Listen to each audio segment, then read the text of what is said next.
these elite, name me the elite in the media. Give me the names. Well, this is the thing. If we ask people like Donald Trump, or if you ask people like Bernie Sanders, they were both going after some of the same people. They were talking about the New York Times. They were talking about the Washington Post. And really, this is something I think that is kind of an effective argument, because people really do feel like when they go and get the news that they're really getting it from these people who have some sort of plan to rig this election or rig the economy, or don't want to cover the real issues, when, obviously the media is in some ways covering the news of the day and covering things that we think are important. But there are people making value judgments. But I should add that I talked to Do you know anybody, Yamiche, at the New York Times who's pro-life?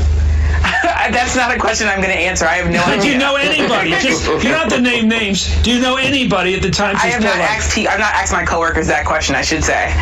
Oh, that's cute. You're making your point. That's the way you make your point. Anyway, go ahead, Jimmy. But I really want this idea of, I was talking to a Trump supporter today, and he said that he felt that Donald Trump was what he called a blue-collar billionaire. It's the first time I had heard that term. But it's this idea that people really are believing that he's the voice for them. Yeah, I think so. And I think that that's something that's really...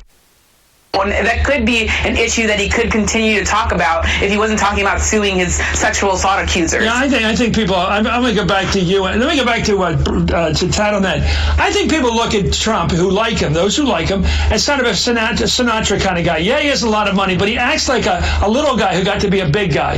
He doesn't look like he was born to it. He doesn't look like that. Your